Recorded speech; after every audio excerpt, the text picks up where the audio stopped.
Every year in NBA 2K, there is one player build that is basically impossible to create.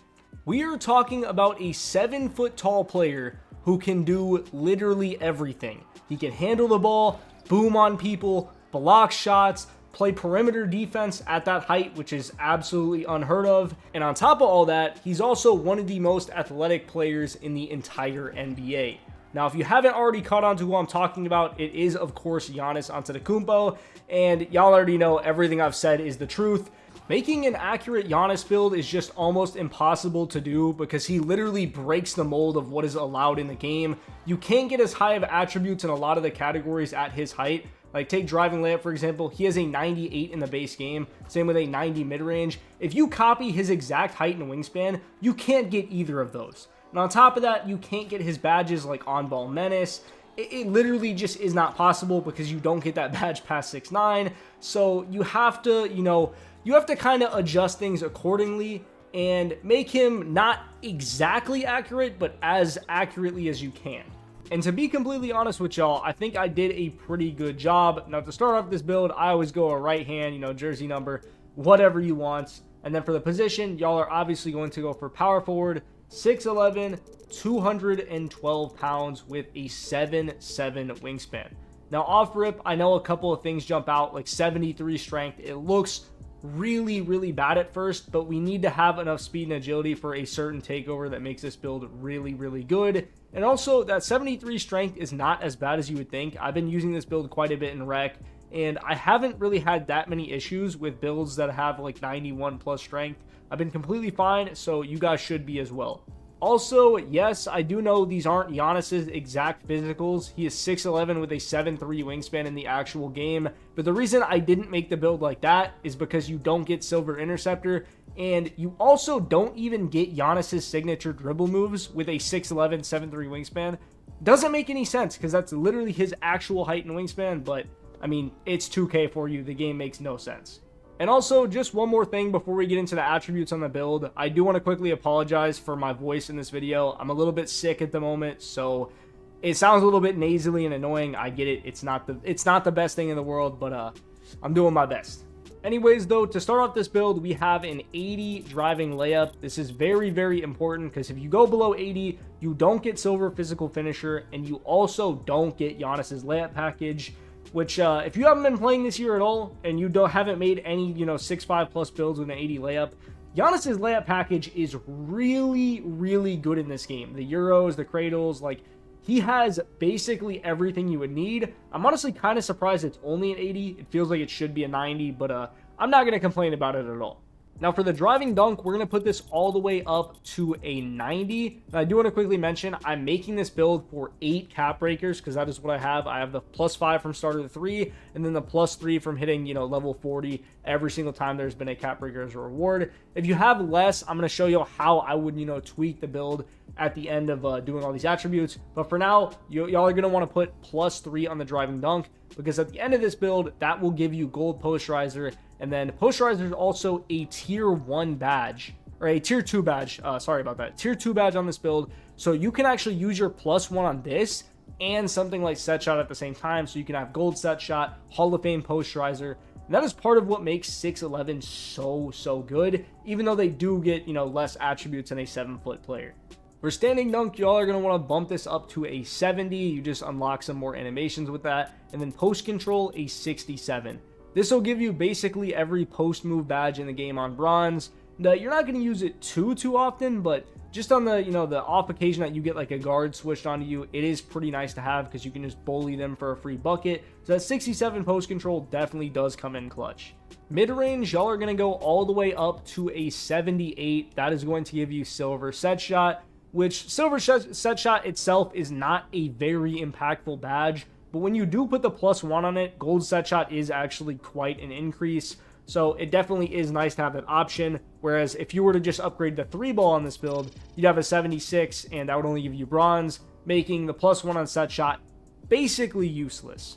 For free throw, we are going to put this all the way up to a 71. I know it's not the highest in the world, but that is one really big downside about being 6'11". The attributes aren't very kind to 6'11s in this game, which does suck a little bit. But a 71 free throw, as long as you're decent at the game, you should be able to hit that pretty consistently. It's not terrible by any means. Pass act, we are going to go with an 82. This is going to give you gold dimer, bronze versatile visionary, and then silver break starter. And then also, if you do get more cap breaks in the future, +5 would get you all the way to gold break starter, which is really, really nice to have on a big. Ball handle, we're going with a 70, not only for bronze unpluckable, but also, silver strong handle when we do increase our strength. Speed with ball, we are going to go with a 68 for bronze lightning launch. Now, I do quickly want to mention, if you want to lower this to a 60, you can 100% get away with that. Bronze lightning launch is not the most impactful badge in the game, and you don't really need it. It's a very small increase. But speed with ball, I mean, it is relatively cheap anyway, so I would just go for it. But if you want to save a little bit of attributes and put up your free throw or something else, I don't blame you at all. Interior defense, y'all are going to go with a 70. Perimeter defense, a 72. This will give you bronze challenger, silver immovable, and I guess silver off ball pass. Nobody really cares about that. But steel, we are going to have a 73. This is what is really, really good about those 6'11s, like I was saying earlier. The 73 steel, it's nice. It is very, very nice, because on a 7-foot+ player, you are not getting silver interceptor no matter what you do. There's literally just not a way to get it, unless you're obviously using your +1 on it, which in my opinion is it's kind of a waste compared to something like set shot. But having silver on this build, and then even if you want to have it on gold, you are in the lanes. Like, I promise y'all, especially with how fast this build is, you are really in those lanes for a big, and people don't really expect it that much at all. Block, we are going to go all the way up to an 84 for silver paint patroller. You're also going to get, silver high flying and silver pogo stick. For rebound, we are going to have an 87 and then use +5 on D board for that gold rebound chaser. Offensive board, we are going to bump up to an 80 just because I know we don't get anything from it, and we could lower it a little bit to save attributes. But it is nice to have, because if you have too low of an O board, y'all are going to notice that even when you have good positioning, sometimes you're still getting snagged on, and you really don't want that. For our physicals, we are maxing out the speed, maxing out the agility, putting the strength to a 72, and then maxing out the vertical. Also, I just realized I made one very small mistake. Perimeter defense should be at a 71, and then boom, now you can get an 80 vertical, which is very nice, because that 80 vert does give you Hall of Fame aerial wizard, which doesn't seem like the most insane badge in the game, but it is nice to finish lobs more often. Now, as I said earlier, you needed the speed and the agility for a very specific takeover, which I'm going to show y'all right now. So here are all the takeovers that you get, right? You get some good ones like Horse, Glass Gunner, Eraser. You get some very, very good takeovers, but nothing really compares to Slice. Not only does Slice give you a +7 dunk, giving you, effectively a 100 driving dunk, you also get 7 speed and 7 agility, meaning you will be 6'11 with an 86 speed and an 80 agility at the same time. Which, like I said earlier, this is the only way to actually get that fast on this tall of a build. If you go 7 feet, this literally is not possible. If you go 6'11 and you have if you're like more weight, you obviously can't get this either. Like, they make it very, very hard to get, but it really transforms this build into an all-around menace. Now, that is everything I would do to make this build if I had those 8 cap breakers, which I'm sure a lot of y'all watching this video have. But if you don't, if you have, let's say you have 3 cap breakers, what I would personally do is I would lower this dunk to an 89, and then I would bump this rebound up to an 88, lower the O board by 2, and then boom, this would still allow you to get the gold rebound chaser if you put +3 on D board. Now, let's say you don't have any cap breakers at all. I would probably go for, maybe an 80, and then I'm trying to think, maybe an 80 rebound in both, and then the 93 dunk. I think you can still get that. Yeah, you could just barely get that. So, because here's the thing, 85 rebound would normally give you gold box out beast, but since we don't have enough strength, you don't get anything until 92 rebound.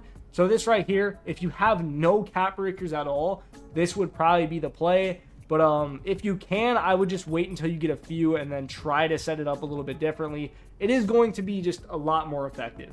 Anyways, though, finishing off the build, we get shades of Jalen Johnson, Paolo Banchero, and Chris Webber. So I guess we technically don't get the shades of Giannis, but at the end of the day, it is what it is. I think maybe our block is just a little bit too low. But we get an inside the arc threat, which is kind of a catfish build name because it doesn't really sound like it'd be that good, but it is very, very good. I mean, as y'all saw in the clips at the start of the video. Now, that is pretty much everything I have for the build in today's video, but for those of you who watched the entire way through, I am going to give y'all all of my animations because, I mean, at the end of the day, why not? Y'all watch my whole video, so I got y'all. Now, we are not gatekeeping anything around here. Here's everything that I am currently using. Y'all, I mean, feel free to pause, look over, copy everything. But basically, I'm not going to lie, the only things y'all really, really need on this page is the Zion dribble style. If you don't have that, you are going to be moving through quicksand. The Ben Simmons size up is also a lifesaver. And then on top of that, I mean, normal behind the back is pretty essential. Vucevic post fade, also so underrated. Like I said, you're not going to be like a post scorer on this build, but if you need like an end of clock bailout, this is one of the best moves in the game. It's actually so good that I want to quickly show y'all how fast it is, right? So if I have a defender on me and I fade to my left side, look how fast that fadeaway is. Now, it's a little bit slower if you're fading towards your backside, like if I do that, but it's still not like, I mean, it's not slow, you know what I mean? It's still pretty damn quick. It allows you to get a lot of, you know, easy shots at the end of the shot clock that a lot of people aren't expecting. So that Vucevic fade, very underrated, like end of shot clock move. But yeah, that is pretty much going to be everything that I have for today's video. If y'all did end up enjoying it, I would greatly appreciate it if you left a like and a comment letting me know what you thought. And as always, if you are new around here, it never hurts to hit that subscribe button. Anyways, it's been Grav. Peace.